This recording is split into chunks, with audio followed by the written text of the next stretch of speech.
So hello and a very warm welcome back to my channel. This is Laith at Managing Marathons. I've put together 12 top tips that I feel are important for the Chicago Marathon. We're only 5 sleeps away from the Chicago Marathon, so I'm really excited to be there. Just finished Berlin, so I'm kind of tapering and training at the same time. It's a bit mixed up, but hey, I can't wait to get to Chicago. It's going to be a great marathon. So my top 12 tips in no particular ranking order. These are 12 that I thought about and thought, well, actually, these are all very important. So let's just get them out there. So here we go. Chicago Marathon, 12 top tips. See if you can guess what they are. I've deliberately just done it in this format, just to have a little bit of playfulness. So number 1, no particular overwhelming massive news here, but of course nothing new on race day. You've heard that before, but nothing new also includes your clothes, your nutrition, your hydration, right down from your t-shirt, your shorts, underwear, socks, shoes, you name it.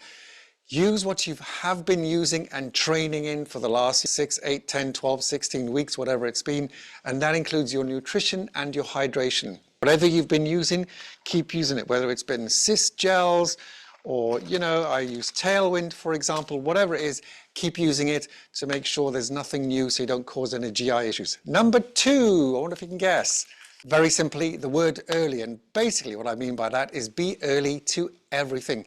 If you've got the luxury of time and you can get to the Expo on the Thursday, opens up at 11 a.m., I believe, at the McCormick Center.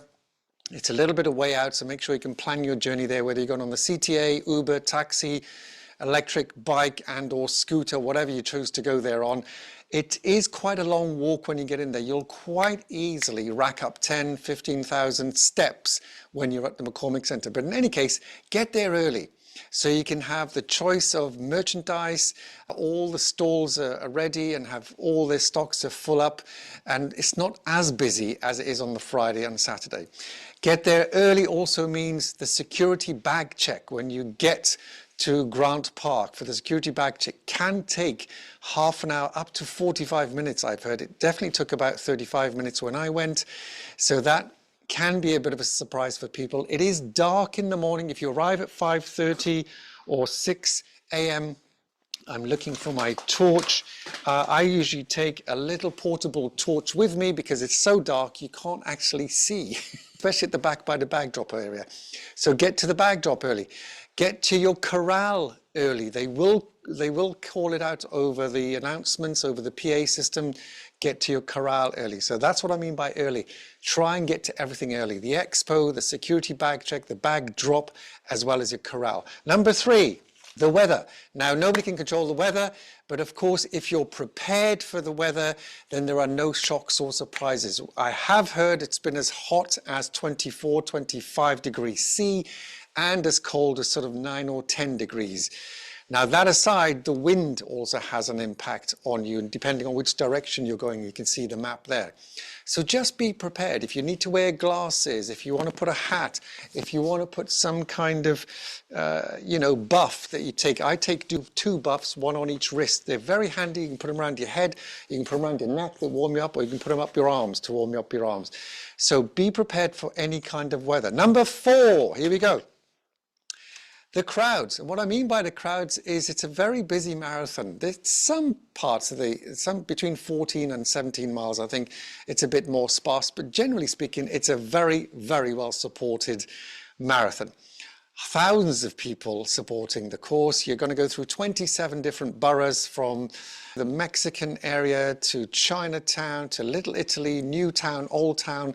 Very well supported. You'll be offered all kinds of things, from candy bars, jelly babies, tequila, sandwich wraps, you name it. I wouldn't suggest taking any of them because you never know what that's going to do to your stomach, especially when you're running. But what I mean by the crowds is just support them. I think it's good karma anyway. They're giving you good vibes, positive energy. Give it back to them. It makes you feel better. So that's got to be a good thing. So support the crowds, high five the children, high five all the energy boards that they put out on course, and you'll just feel better. So that's the crowds. Number 5 is the course. You see that I've got it there. It's on your participant information pack in great detail. All I would say with that is study the course, know where it goes. I've obviously got a north and an east and a southern loop. There's a lot of switchbacks. In fact, there are 20 turns, corners, if you want to call them that. There are 28 stations and 6 bridges. Those 6 bridges are metallic or metal grids. There are red carpets on the right-hand side. Generally speaking, that may get a little bit crowded, but I'm just pointing that out because it's something that's worth knowing when you're on the course. 20 turns, 28 stations, and 6 bridges. And this year there are 3 Moreton gel stations. Moreton gels are these, which are my preferred gel, so they work really well. And if you're not used to them, don't pick them up, of course. If you are, great, you've got an extra bit of bonus there.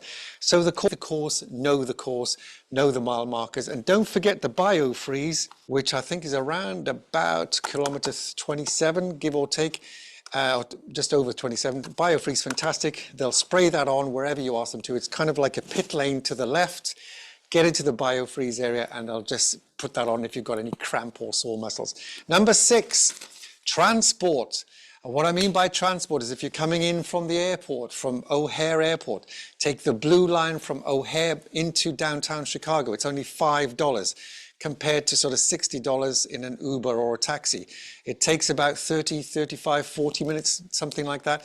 Very simple, very easy. Once you're in Chicago, you can use the Loop or different branches of the CTA, the Chicago Transport Authority. You can get a Ventra card, V-E-N-T-R-A card. I think it was $15 for 3 days, something like that. It's extremely good value. And or use the Divvy bikes, D-I-V-V-Y bikes or scooters. Again, very good value for money, and you can just park them up and pull them out wherever you can, like in most big cities. But they're very, very flexible. And the electric ones are no trouble at all. They're fast, you don't have to use your muscles, and honestly, they're quicker than the buses and trains anyway, if you're staying around downtown. So that's the top 6. So let's carry on. Tip number 7. Tip number 7, very simply, the word paces. You've got paces throughout the Chicago Marathon, and I think within reason in most of the corrals, you've got paces from as fast as 3 hours right up to 5 hours and 45. Now, why do I mention paces? A couple of reasons. One, if you can just stick with the pacer for your specific time goal, and we've got an A goal, a B goal, and C goal, whatever your goal is, go into try and find the paces in your corral. Now, if it's 4 hours, for example, there'll be probably more than 1 or 2 4-hour paces in your specific corral. And don't worry if they're not, then they'll be in the corral ahead or a corral behind you. So there are paces for all sorts of speeds, from 3 hours right up to 5 hours and 45. For a number of reasons. One, you can kind of switch off and not worry too much about your watch if you're sticking with the paces. That's their job. The other thing is, you've heard this a number of times, I'm sure. I didn't personally experience this. I've got a Coros 2. That the signal is lost from the satellite, so it doesn't track your progress in the first 3 or 4 or 5 kilometers. I didn't personally get that problem, but if you do have that, then sticking with the paces will keep you on track for, in this case, 4 hours, if that's what you're aiming for.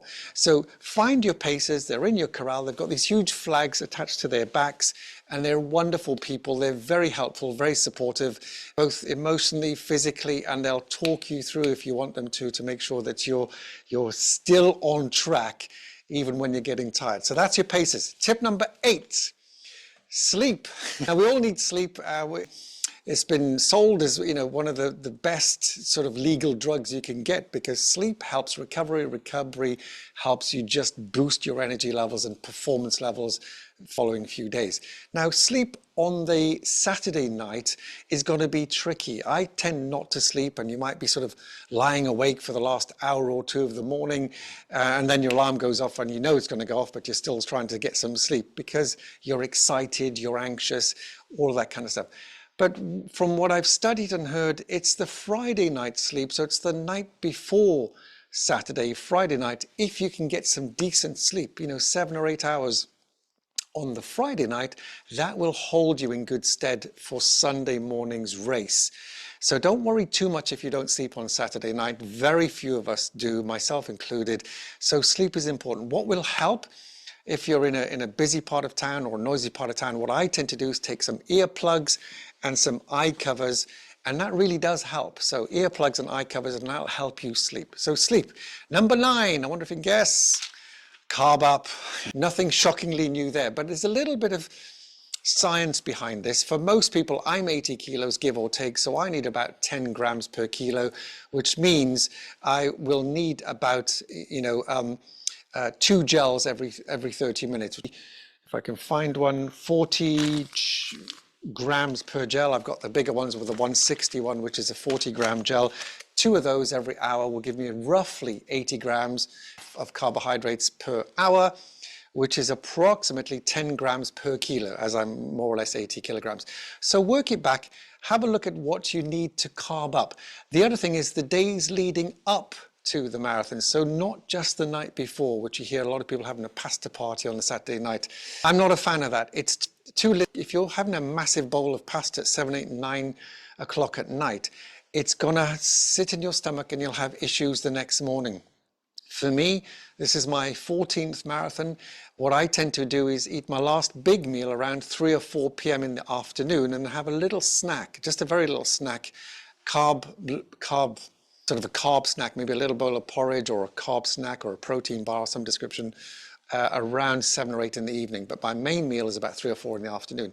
And on that same principle or theme, start to carb up 3 or 4 days out from the marathon. That doesn't mean you have to replace your meals with just carbs, but the portions on your plate, whether you've got proteins and fats and carbs, make the carbs a little bit bigger than normal in terms of proportionally. So carb up. And of course, I don't know if you have something like drink mix, there are lots of different products out there, but these are much easier to consume because this will give you 80 grams of carbs. This is the Moreton Drink Mix 320. And that'll just help you carb up in a much easier format. Just basically just drink it down as opposed to trying to have bowls of pasta or rice or croissants or white potatoes, jacket potatoes, that sort of thing. So carb up. Tip number 10, shakeout run. If you can get to the shakeout run on the Saturday, fantastic. Now, I know it's not everybody's cup of tea, but I personally prefer to do a shakeout. I have experimented with not doing a shakeout to stay off my feet all day Saturday and just relax and watch Netflix or sit on your laptop. But for me, that doesn't work. So for me, a very slow 5K, 30 minutes, something like that, 40 minutes on the Saturday morning just gets your muscle memory going and you loosen up your legs for the following morning. So do the shakeout run if you can. There's of course an organized one in Chicago. It's the Abbott's 5K, but there are loads and loads. If you just Google it, Shakeout Run Chicago Marathon, there are lots and lots of YouTubers out there and influencers who do their own Shakeout Run. So have a look at that. Tip number 11, recovery. Now this is towards the end, of course. The reason I put that in there is because lots of people have issues after the marathon. They sit down perhaps and don't move an awful lot. I would personally suggest or recommend just keep walking. Walking is one of the best exercises you can do. Now walk after the marathon. Get to Bishop Park where there's a sort of an after marathon party with stalls and stuff like that. Walk back to the train station or to your hotel. Try and stay mobile for at least an hour or two, after the marathon. And then the next morning, walk again. Try not to sit still and be sedentary for hours on end, because that's when you're going to cramp up and get very stiff the next day or even that same evening. So just movement, get that blood flowing. But also with recovery comes a lot of drinking. Drink an awful lot of water, particularly if you can put some kind of hydration tabs in there. I use SIS, Science and Sport, which are basically salt tabs and a few other bits and pieces in there, so you can get your electrolytes through your system again and drink as much as you can, so you can just flush out all those toxins and anything that's sort of going to stiffen you up overnight. So recovery, really important, especially if you're traveling this, hopefully not the same day, but the next day or the day after. Be as mobile as you can, especially if you've got a long haul flight. And number 12, slow. Should have put this a bit earlier, but slow means start the marathon slow. Whatever your pace is, go a little bit slower than that, because the excitement will push you forward. And that excitement, I've made exactly that mistake. I'm thinking, I'm okay. My marathon pace was sort of 5:30.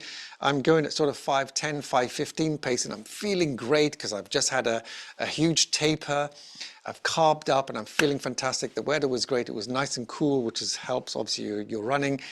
And then by about kilometer 30-ish, kilometer 32, 35, the wheels started to fall off. I just started too fast. So for now, I tend to start at 10 or 15 seconds slower than my race pace, and that will soon build up. And as you get to halfway and three quarters in 25, 30 kilometers, you start to find yourself actually easing into it far more than had you started too fast. So start slow. So that's the top 12, 13 tips from the Chicago Marathon. If you've got any tips yourself, we're only 5 days out. I'm really excited. Put them in the comment box. I'd really like to hear, because there'll be lots more tips that I haven't thought of. And there are also my other 2 videos on the Chicago Marathon, top here, top left, I think they'll be, which are a bit more comprehensive. If you want to watch those, please do. But by all means, let me hear your comments or any thoughts that you have around the Chicago Marathon. If I don't speak to you in the comments, very good luck. You've got this. Have a